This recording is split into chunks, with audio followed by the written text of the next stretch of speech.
عالم ارواح میں چلتے ہیں، ایک عہد و پیمان ہو رہا ہے،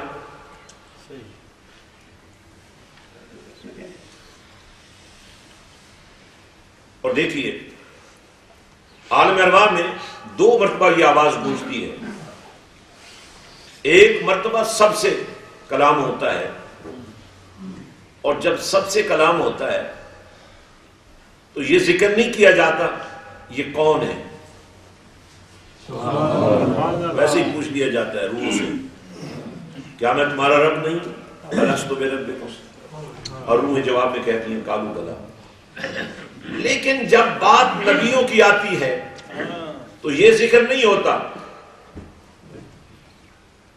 بلکہ خاص انداز میں ذکر ہوتا ہے۔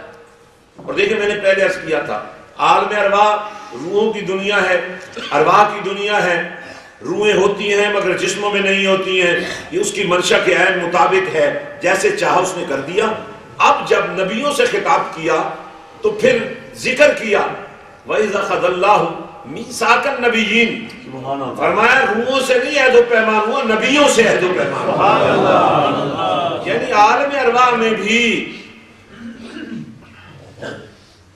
نبیوں کی روحوں سے خطاب کرتے ہوئے اللہ نے ان کو روحیں نہیں کہا، انہیں نبی کہا ہے، جس سے آپ کو اندازہ ہونا چاہیے کہ نبوت روح اور جسم کے رشتے کی محتاج نہیں ہے، یہ اللہ کا وہ معیار ہے جس کو سمجھ لیا تو ایمان بن گیا، جس کو نہ سمجھ سکا تو ایمان سے خارج ہو گیا۔ اب اگر یہی بنیاد ہے تو پھر آج تمہارا صلاۃ و سلام پڑھنا سمجھ میں آتا ہے، لیکن نہ پڑھنا سمجھ میں نہیں آتا۔ کیا نہیں سمجھ پا رہی ہے قوم، کیا سمجھ رہی ہے قوم؟ ویسے بات بعض اوقات کنفیوژن میں بھی چلی جاتی ہے، اور یہ انسان سوچتا ہے، عقل کا مارا وہ انسان سوچتا ہے یار کہاں بریڈ فورڈ، کہاں مدینہ المنورہ، حضور پاک صلی اللہ علیہ وسلم تو اپنی قبر میں آرام فرما رہے ہیں، تو جب میرا اور آپ کا نبی معراج کی رات رب کے بلاوے پر حرم کعبہ سے چلا تھا، حرم اقصی میں ٹھہرا تھا، وہ کون تھے جنہوں نے میرے اور آپ کے نبی کا استقبال کیا تھا؟ دیکھیں نا، ظاہر وہ قبروں میں آرام کر رہے تھے نا،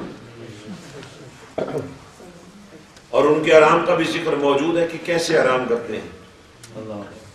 میرے اور آپ کے پاک نبی صلی اللہ علیہ وسلم نے فرمایا جب میری سواری حضرت موسیٰ علیہ السلام کی قبر پر سے گزری، اور ساتھ ہی فرمایا کہ وہ ایک سرخ ٹیلے کا نشان ہے وہاں،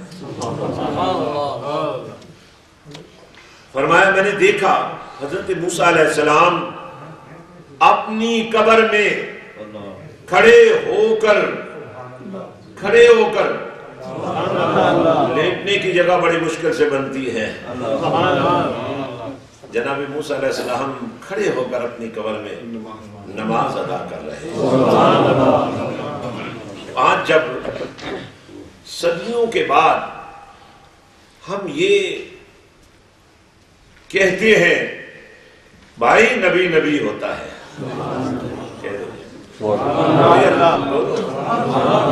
فرشتے لکھ رہے ہیں بولو، اس بولنے کی قیمت پڑے گی۔ حضرات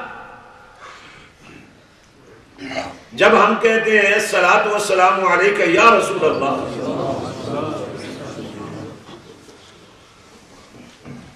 تو کہاں بریڈ فورڈ، کہاں مدینہ؟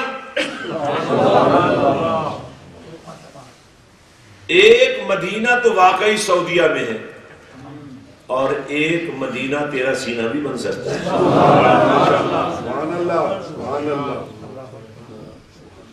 اب اس کے لیے پھر چناؤ ہوتا ہے، اس کے لیے پھر چناؤ ہوتا ہے۔ اگر بنیاد صحیح بن گئی تو تعمیرات صحیح ہوں گی، آج آپ کی مسجد اتنی خوبصورت کیوں ہے؟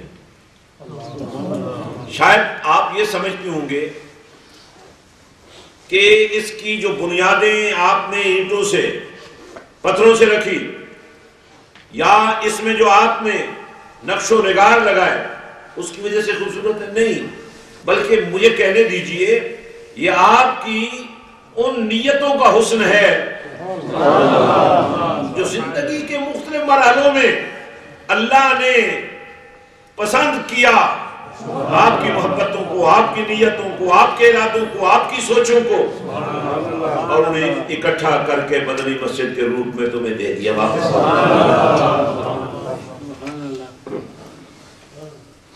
ناظرین اور حاضرین، آج ہم فتنہ و فساد کے دور سے گزر رہے ہیں، اس لیے ہمیں ایک خاص بنیاد سے عمارت اٹھانی پڑے گی، اور وہ بنیاد یہ ہے فَاسْأَلُوا أَهْلَ الذِّكْرِ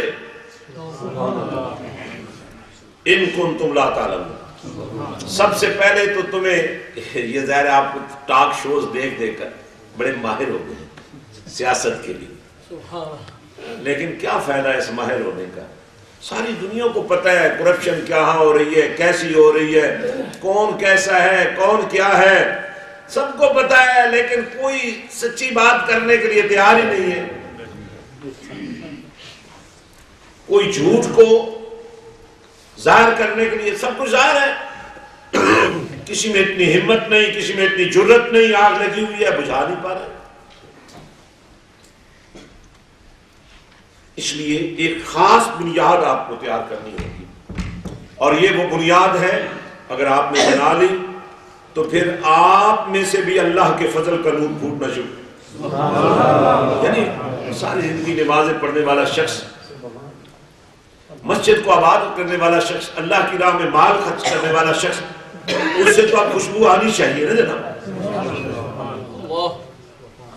اب جو بوٹی لگائی ہی نہیں ہے وہ پھول کھلیں گے کیسے؟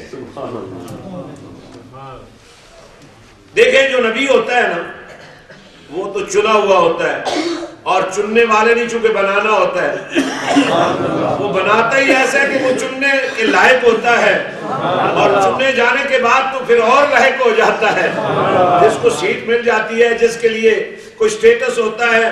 بھئی زمانہ ویسے بھی چڑھتے سورج کا پجاری ہے، جنہیں فرعون کی سمجھ نہیں آ رہی تھی، جب جادوگروں کی رسیوں نے سانپ بن کر اپنا روب جمانا چاہا تو جناب موسیٰ کے عصا نے اژدہا بن کر ان کا سارا روب ملیا میں کر دیا۔ تو پلے کچھ ہونا چاہیے، تو ان کے تو پلے بھرے ہوئے ہیں، تو ہم کنگالوں کے پاس کیوں جائیں جب ہمارا نبی اِنَّا أَعْطَيْنَاكَ الْكَوْثَرَ کی شان ہے۔ اب ہم نے اپنی سوچ کو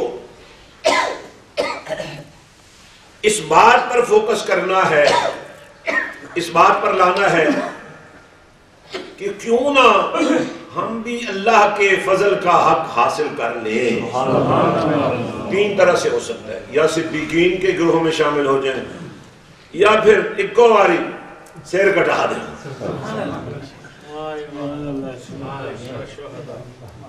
یہ آسان ترین طریقہ ہے، سر کٹا دو، مرنا تو ویسے ہی ہے یار، مر تو جانا ہی ہے۔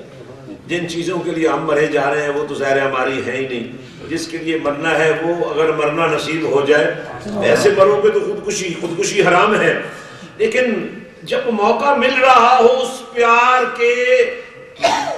میں مرنے کا، پھر وہ موقع بندہ گوا دے، یہ کوئی عقل مندی نہیں ہے بھائی۔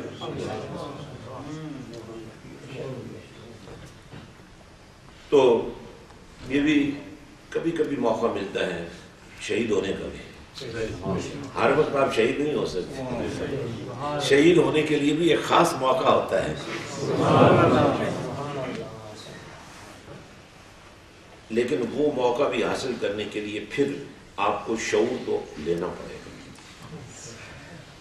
اتنا شعور تو ہونا چاہیے کہ یہ واقعی اب جو میں مرنے جا رہا ہوں یا میں شہید بننے جا رہا ہوں تو واقعی کیا شہادت بھی ہو رہی ہے کہ نہیں ہو رہی ہے؟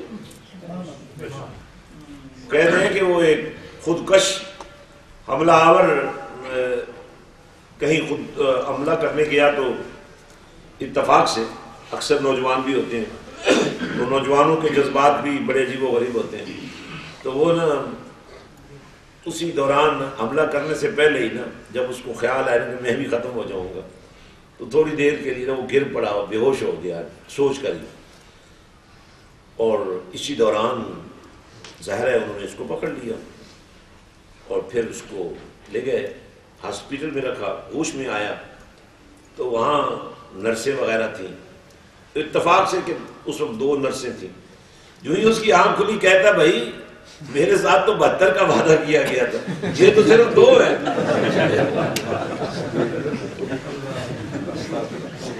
حضرات جب اس طرح کی برین واشنگ ہو رہی ہو اور یہ سمجھا جا رہا ہو کہ یہ شہادت ہے، جبکہ اس کے برعکس ایک شہادت کا حسن ہمارے سامنے حسینیت کے روپ میں ہے، خود سر کٹا دیا لیکن امت کو بچا لیا۔ اب یہ کیسی شہادت ہے، جان دے بھی رہے ہو اور ساتھ لے بھی رہے ہو، یہ شہادت نہیں ہے۔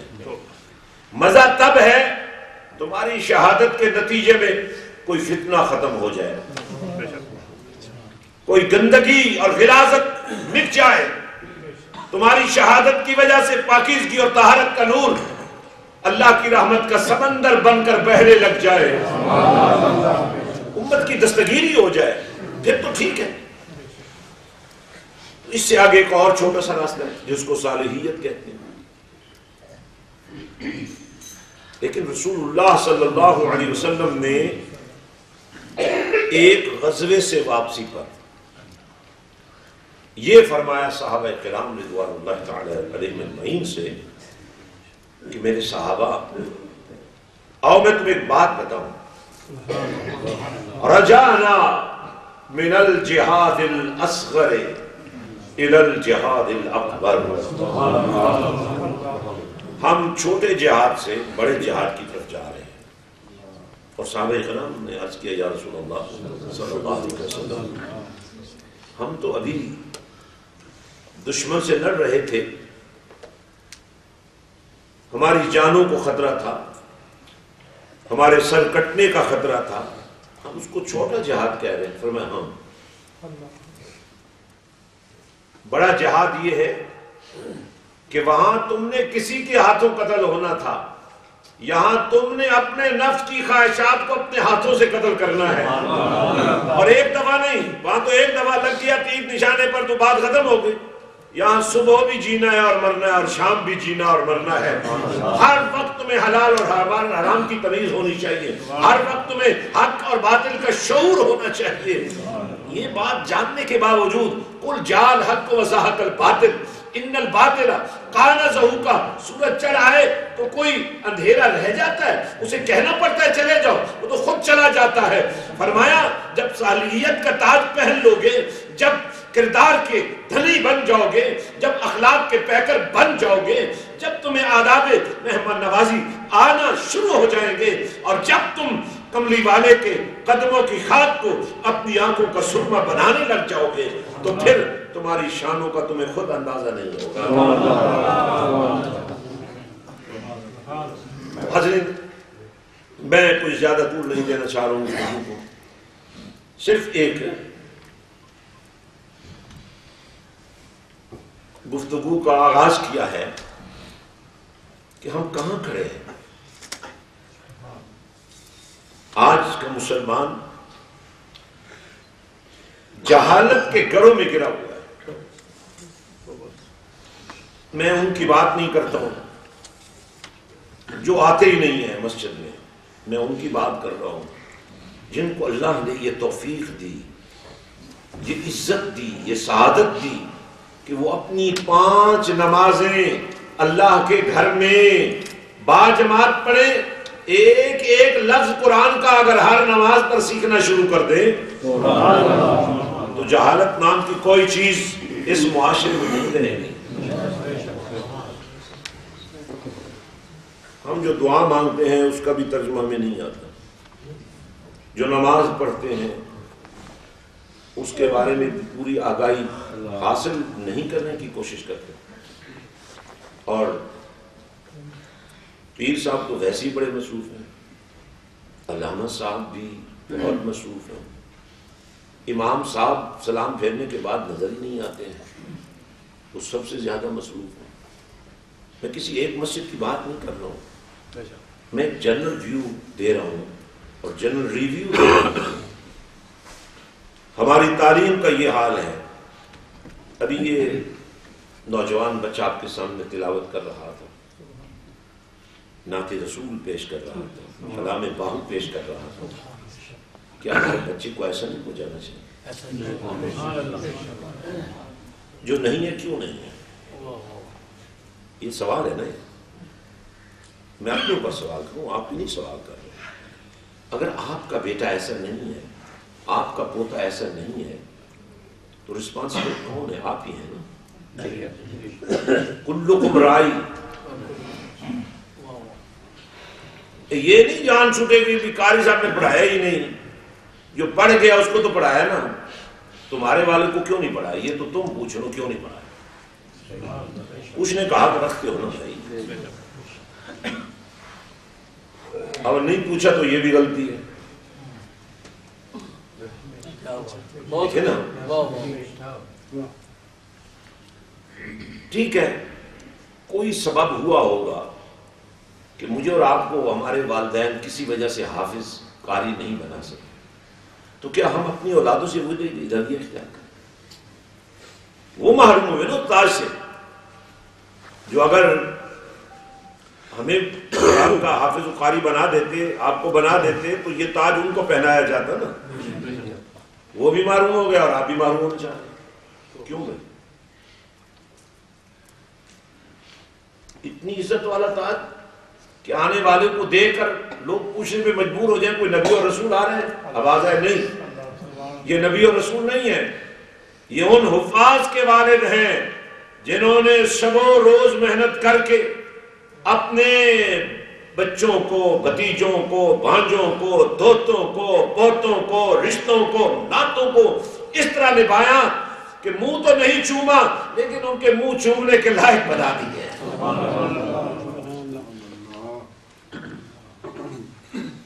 اگر کسی کا بیٹا حافظ قاری بن گیا تو وہ تو تمہاری خبر میں بھائی نہیں جائے گا. اور ماشاءاللہ ایک ماحول چاہیے ہوتا ہے. اور جب کوئی مسجد بنیادوں سے اٹھائی جاتی ہے تو وہ نیچے سے لے کر آسمانوں تک اور عرش کی بلندیوں تک مسجد ہی ہوتی ہے. آسمانوں سے نور پہنچتا ہے، ایک سرور پہنچتا ہے. آپ جب نماز پڑھنے آتے ہیں آپ کو کتنی لذت آتی ہے، کتنا پیار آتا ہے. ایک مہک آپ تک پہنچتی ہے، خوشبو آپ تک پہنچتی ہے، ایک سرور آپ تک پہنچتا ہے. اور یہاں اس سرور میں ڈوب کر بھی آپ کو اس سرور کا اندازہ نہیں ہوتا کہ کل تمہارے مصلی پر تمہارا بیٹا کھڑا ہو سکے گا کہ نہیں ہو سکے گا. اللہ اللہ اللہ